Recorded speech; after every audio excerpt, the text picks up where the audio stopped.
as they should. Łukasz, all fine? Yeah.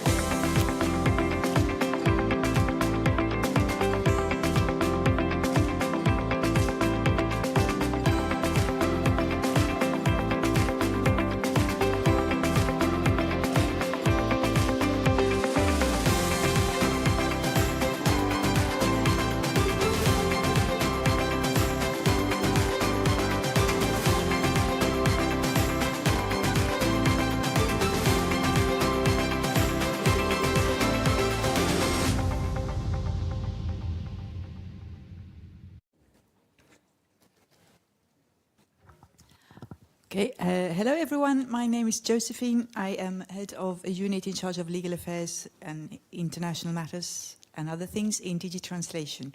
I'm very pleased to be in this panel. You will hear we have some very, very good panel members, so it will be a very interesting discussion. Before we start, I would like to give a little bit of context on what we are discussing and also say a little bit on what we will not talk about. And then we will focus in on the real matter. Before, earlier today, someone asked me about the enlargement and the candidate countries. So I will actually start with that. What countries are we talking about?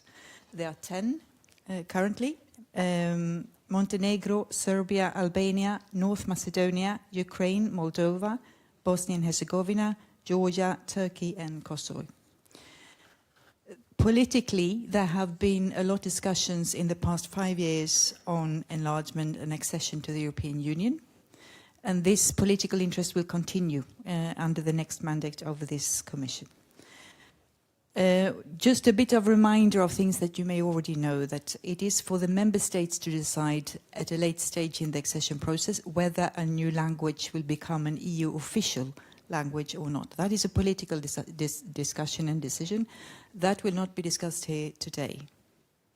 For the countries who are negotiating, and there are different steps here, they have two legal obligations. They have one legal obligation to translate the acquis, so the package of EU legislation. And that is in practice carried out under the supervision or by a translation coordination unit in the country, a TCU. Another legal obligation that the negotiating countries have is to train a sufficient number of linguists, and this involves universities.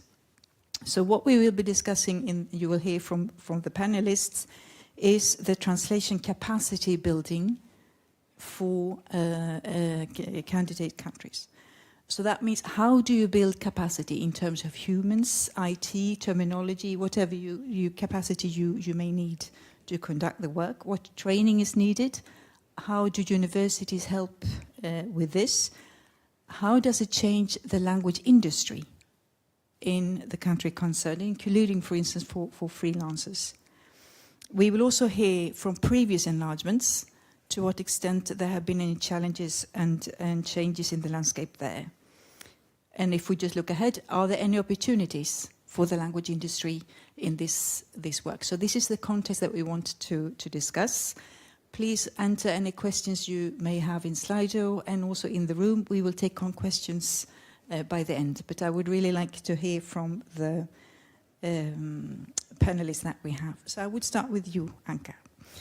You are a former director of the European Masters of Translation Studies in Romania, and you have experience with capacity building in the context of Romania's accession to the EU.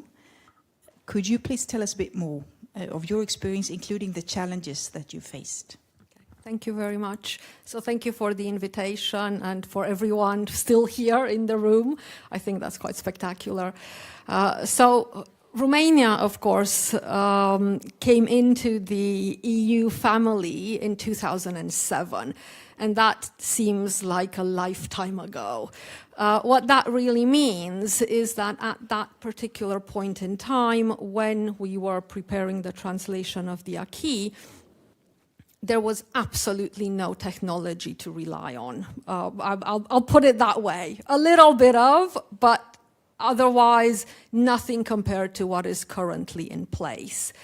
And one of the issues that we faced for very many years, and I'm aware that this is still valid currently, is the fact that language programs were marketed, let's say, as philology programs. Now, what that means for those of you in the room that might not have that in the background is that we were looking at language from the perspective of literature predominantly. And it took a lot for the whole society and educational realm to understand that we need to train for different professions, that we're looking at specializations, we're looking at domains, and we're looking to produce something that was outside of language related to literature. And this was a really important shift. And I believe that currently, and of course the European Masters in Translation has been a boost to the professionalization of education, but there are still very many contexts in the world and in Europe where this particular approach to languages is still valid. The second, and I think maybe very important element of challenge that we had at that time, which I would also claim that might have validity at this point in time, was the fact that we were training people who initially considered themselves to want to be individuals in a professional setting. And what this really meant was that we had to train people to collaborate, to want to have a team mentality, to be committed to actually putting themselves forward for a united front. And this is also because in our context, you ask somebody to do a project, the moment you put them in teams, they will immediately ask you, can I do it alone? Can I do it independently? Okay, I'll do the exact same thing that you're asking 10 people to do, but I will do it independently. And the answer to that is no, because the current world that we are in, where language professionals want to thrive, is actually a world of collaboration. So these were the two things that maybe we could take away and move into what would be preparation for the future. Oh, thank you. Very interesting. Merit, now acting Deputy Director General in DGT, you have an experience in your past life where you headed the Translation Coordination Unit in Estonia. Are you things that you would like to share with us on this? Thank you very much. I very much agree with Anka. Yes, the educational challenges were there also for Estonia. But I would perhaps like to highlight something that now, thinking back to 2004 when we joined, became very relevant. Namely, legal concepts of a completely new legal system, EU body of law. And as you know, Estonia regained its independence in 1991, so we really had to revamp the whole legal system. So, of course, the Soviet law, we couldn't live with that. You know that there were even some legal concepts which didn't exist, I won't go into that, but and then basically we modeled our new legal system very much on civil law countries' traditions, like Germany. And then in 1995, we started translating the acquis, which we started doing from English. And you know that the English is a common law language. And of course, then the question was how to deal with those concepts. First of all, national law, based on civil law traditions, then EU law, which is, to deal with also the supremacy issues, regulations becoming directly applicable, also the EU treaties. So all this complex situation with the legal concepts, I think that this was a real challenge. Although at that time we also actually employed lawyer linguists. We coined even a new, we came with a new profession, modeling this profession or function alongside the Commission and also the Council traditions, because they had lawyer linguists. But they normally were practicing lawyers, you know. And then, of course, they were not aware of all the, you know, those legal concepts. So therefore, we found it very, very important to collaborate closely with the universities, with the legal experts, professors in law in universities, because they were actually the ones who were also drafting new laws for the Estonian national legal system. So I think that this is very important. The previous, we heard about terminology, the importance of terminology. Here, legal concepts are very, very important, and I think that for the translation of the EU body of law, I think that this is one of the cornerstones. When you get legal concepts right, then it's later on much, much more easier to work on the translation. You will have lots of problems when you don't pay enough attention to really legal concepts. And this is not translation. This is really coining new terminology, looking at the interrelations. Also, as I said, the difference between national law and EU law, because there are differences. So I think that's my message. Of course, there were lots of other challenges, but I think that this is something that I wanted to highlight. Oh, thank you, Merit. So for you, Jelena, you are in the midst of this work. You are the head of the department preparing the acquis in Montenegro. And picking up to the challenges that were shared by Anke and Merit, what challenges do you face being in the midst of the work now? One of the specific challenges of a country such as Montenegro, which is a very small country, very small population. That means immediately that you will have big challenges regarding the capacity, translation capacities, public administration capacities, everything that is involved in, entire European integration process, but also acquis translation. Regarding the acquis translation, the first thing that we had to understand is what this process entails. So that is not simple, there is no such thing as simple translating, but that is actually preparing the national version of the EU acquis.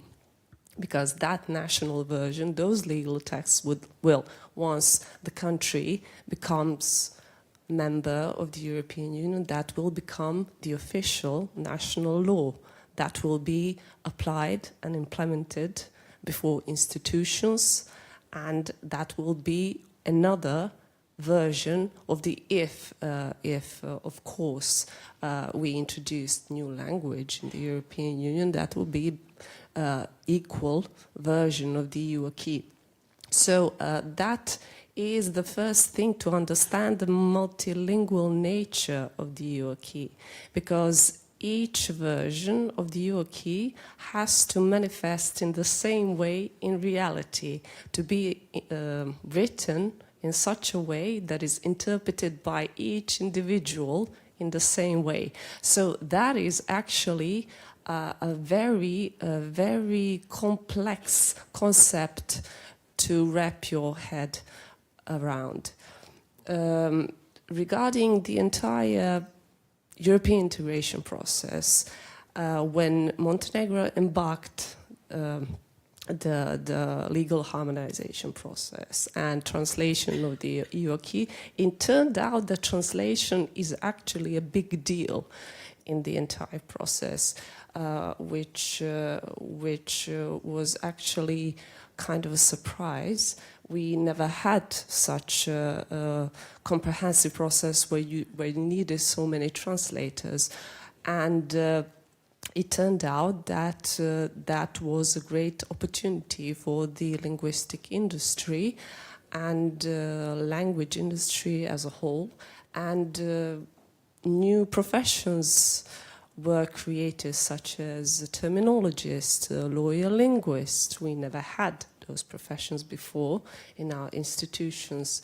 So Montenegro, before the European integration process, Montenegro did not have departments for translation in our faculties for philology.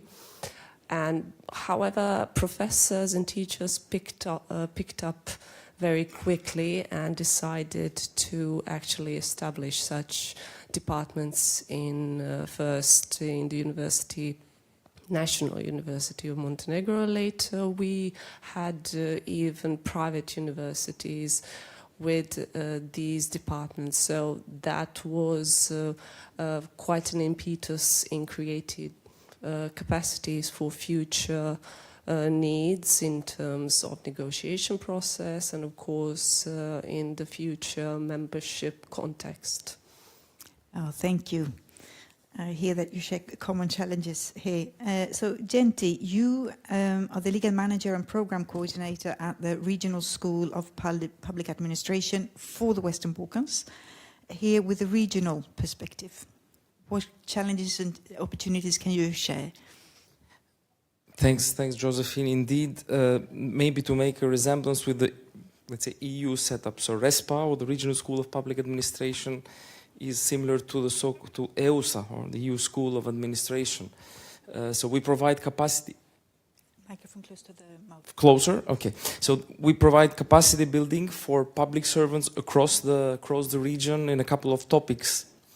So we have already recognized the importance of strengthening and building capacities of public servants dealing with translation of the acquis already in 2015-2019 with a specific program that we launched at that time, and we reached several public servants, and then priorities shifted and we didn't deal with that for a couple of years. But then in 2023 we picked it up again as an important priority, and in September last year we had the Western Balkans Regional Conference on translation of the acquis, or how we refer preparation of the national version of the acquis, and then we followed up with 6 modules of capacity building across the region on several topics, also thanks to the support of the DGT. You deployed a wealth of experience and of officials of DGT, terminologists, quality managers, etc., who trained more than 40 public servants, not only from the Western Balkans, but also from the Eastern Partnership, Georgia, Moldova, and Ukraine. So that was a major, I would say, effort, highly appreciated. We went into topics that several of them were new to us and to our public servants and to our translation coordination units, but also emerging topics. So we were updated with the most recent developments in the so-called language industry. Today was the hearing in the EP, in the European Parliament Committee of the Commissioner Designate for Enlargement, and we're happy to see that it's again a top priority of the new Commissioner and of the new Commission. So that's critical. But why do I bring this in? Because our countries have a so-called negotiation framework, which is like the constitution of the accession of our countries, and really there you see the top stages and top priorities, top reforms that a given administration needs to go through to implement the accession, to make it happen at a certain point. But it's a critical paragraph speaking exactly of translation. Allow me to read it. Each country will need to produce translation of the acquis into its official language in good time before accession. That's very important, the wording here. And will need to train a sufficient number of translators and interpreters required for the proper functioning of the EU institution upon accession. So we have it there, the inspiration, this new political and geopolitical momentum in our accession and negotiation frameworks. We are teaming up and shouldering with DGT, but we also need to go a bit further. And one more sentence, maybe looking to the future, what is RESPA cooking, let's say, if I can put it so. It resonates with the topic of TEF this year, so we will focus on AI and AI machines or AI tools into translation in our upcoming workshop, and then early next year we'll launch the second Western Balkans conference on translation of the acquis. But again, it was a wake-up call in 2023 to shift our focus back to this topic and focus ourselves together with the TCUs and our other partners into this very, very important part of the accession path, let's say. Super, very interesting.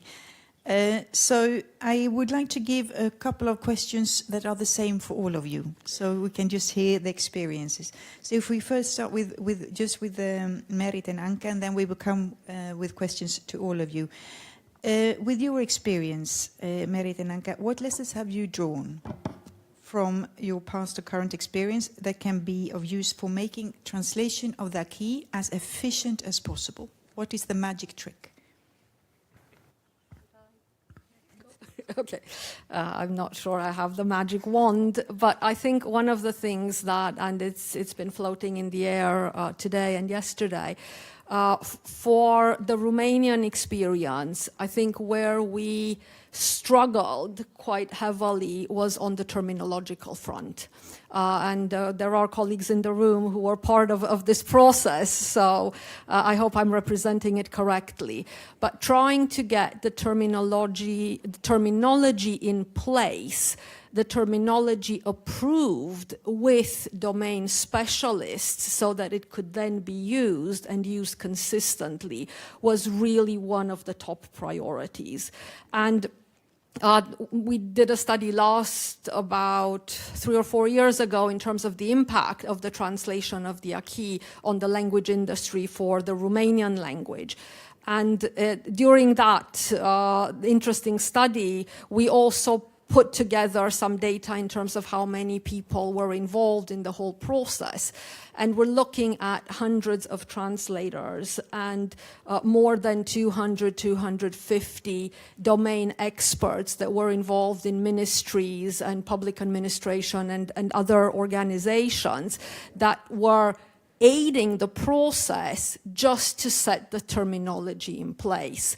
So I think one of the things that we were conscious about in the educational sector was that we were trying to support with the methodology for how the process might need to work.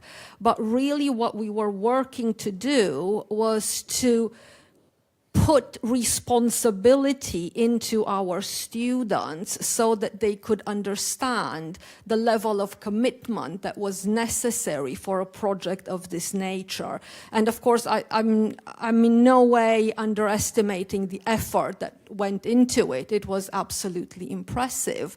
But it was impressive also because everyone involved was motivated, responsible, and understood that yes, at the end of the day, we were trying to support the accession process, but really what was happening in the bigger scheme of things was that the Romanian language was being reinvented as that process took shape. And I think this is really, really important to remind ourselves that a process of this size and nature does contribute to a shift in the language fabric, in the structure as it stands. And one of the things which happened post-accession, which we found to be extremely important, and unfortunately I'm not aware if it happened for the other languages, but I know for sure for Romanian, there was a network that was set up because the Romanian department considered that the EU version of Romanian was suddenly drifting from what the Romanian language was in practice, in usage, in the actual context. And that was a very important decision for us to try and bring things together yet again. So there is quite a lot of movement on stabilizing the language as part of a process of this nature. And that's where terminology will come into play, and that's where responsibility comes into play. Thank you very much. I will actually bring in a very exceptional example of EU acquis translation. I will speak about Ireland and Irish. You probably remember that Ireland joined the EU in 1973, and at that time only the treaties were translated into Irish. So Irish was a treaty language. And then, I think it was in 2005, the Irish government actually applied for the language to become a fully official and working language of the EU. And actually this decision was taken in 2007, and from that time on, actually more translations were made into Irish of the EU legislation. But this was a gradual process, because actually the full scope of documents in English at that time in the EU law were derogated, meaning that there was a derogation that only certain types of documents were translated into Irish. And of course, obviously, the whole acquis was never translated into Irish. So Ireland joined EU without translating the acquis, which is currently, of course, the precondition, which was the precondition for previous accessions. And the derogation ended at the end of 2021, and then in 2022, Irish became a fully official working language of the EU. But of course, you understand that this can't happen overnight, because one of the reasons of this derogation was the fact that there was no capacity. There was not enough translation capacity in the country. And this was then gradually increased. And here I would like to say that I don't have probably it's not a magic wand here, but I would like to perhaps highlight here the work of the Irish government, together with the European Commission, of course, because we were always involved. But they actually put in quite a lot of investment. First of all, they invested terminology work, which resulted really in, I don't even now remember, around 60,000 terms. So this was all funded by the Irish government. They also funded an internship program, so they allowed students, or actually graduates, to come and join us and work on the translation of the acquis in Brussels. And they also, together with DGT, they launched young students competition for translation. So in a way, the idea was to really promote the use and learning of Irish from the very primary school. And I think that this is just also shows you that even with the challenge of not having the acquis translated, the investment of the government was actually a very, very important factor. And I think that one of the perhaps tips or advice for the candidate countries is that the government support is absolutely essential. They have to put in effort, they have to invest into this capacity building. Obviously, now we are in a situation where Irish is a fully official language. And perhaps one more thing in terms of opportunities for the language industry. We have also good contractors, freelance contractors, working in Ireland who are providing services to DGT, who are providing translation services. So in a way, this all has also had a positive effect on the language industry, and we hope that this will continue.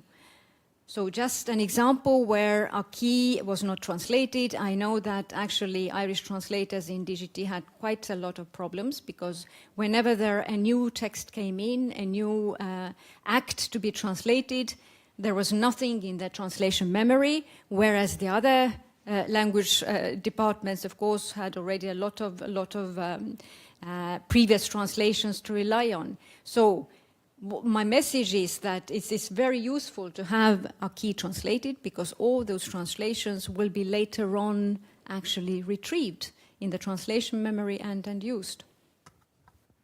Thank you, very useful, both of you. Just as a legal side comment for the Irish, they had, of course, English, so there was not that there was a legal vacuum in Ireland. So I have two questions for the four of you, and you can choose whether you address one or both as a concluding round here. So the two questions are, what further training is needed for translators working on EU law? What opportunities do you see for the European language industry? So I would start with Jelena, and then we go the way forward. Well, regarding the acquis translation, training never ends, actually, because we are constantly facing new challenges, and the greatest challenge being the vast volume of the EU acquis, which is currently pushing some 300,000 pages, which for Montenegro is really a massive challenge.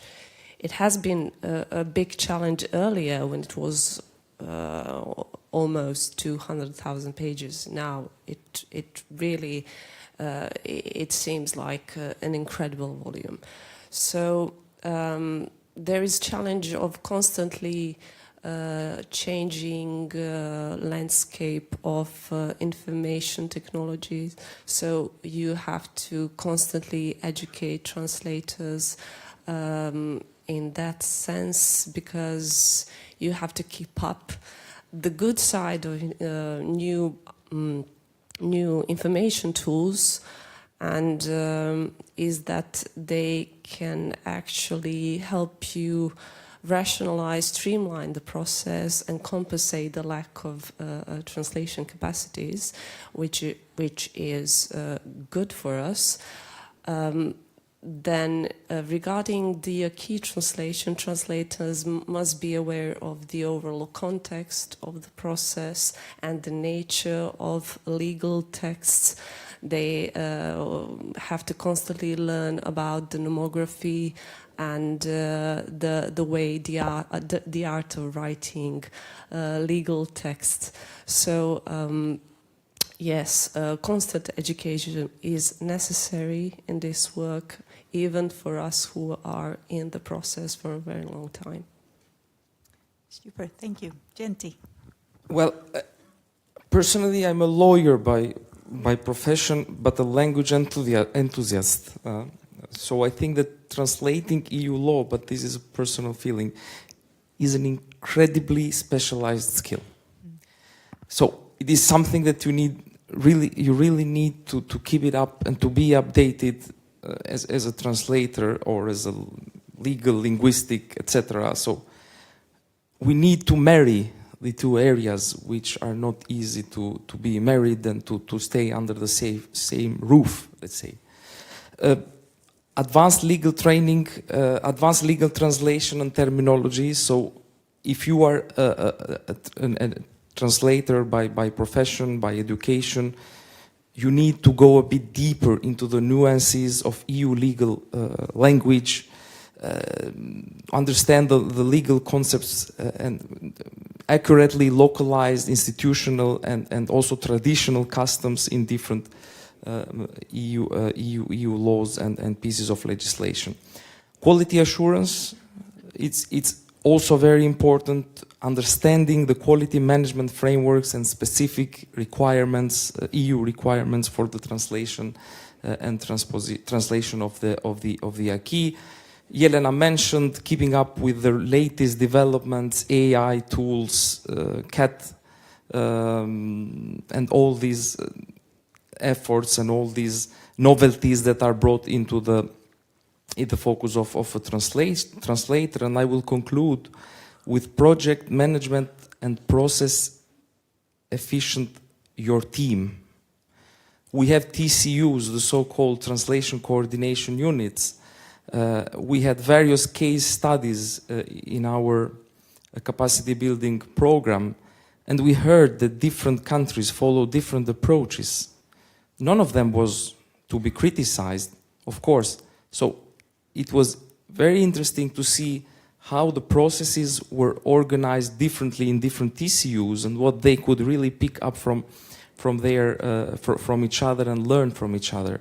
And also coming back to the scheme that the scholarship scheme that the Irish government funded, there is also a mobility program in RESPA where we are enabling public servants across the region to travel and meet with each other in EU member states, but also within the region, which has started to be utilized also by TCUs in the region. And through our horizontal facility, we are bringing in a couple of them here today in Brussels. So there are a couple of instruments that we are putting into motion and to support TCUs and public servants dealing with this area. And then for the second question, I'm not an expert. I would just say that the Western Balkans is a new market for companies who want to enter into this, let's say, geographical territory in the sense of supporting translation capacities and supporting the whole translation machinery to be advanced. Super. So, Anke and Merit, a minute and a half each. Okay. Thank you very much. So in terms of the training and capacity building, personally I see two stages that come into play. One has to do with training, retraining, supra-training, if you want, of existing translators towards the areas that you've just described with a view to legal translation at this particular high level. And then, of course, we also have to be thinking longer term. And longer term means that we are talking about the students that are coming in. And for students coming in, they choose translation programs because they like languages. Okay, so they are passionate about languages. And if we think about the previous divide that said language on one side or humanities on one and sciences on the other, the moment you confront them with the reality that they actually have to be quite technology savvy, and then we have to also bring in the domain specializations, it becomes a scary world. So we have to pace things quite carefully if we are going to build that long-term capacity.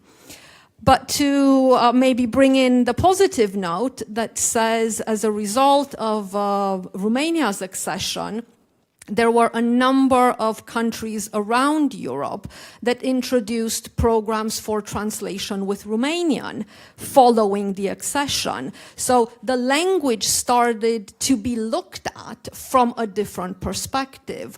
And there were more translators working outside of Romania with Romanian than maybe inside. And many of our students, when we ask them now who do they want to work with, they don't want to necessarily work within the Romanian context, but they see themselves as global participants to the language industry.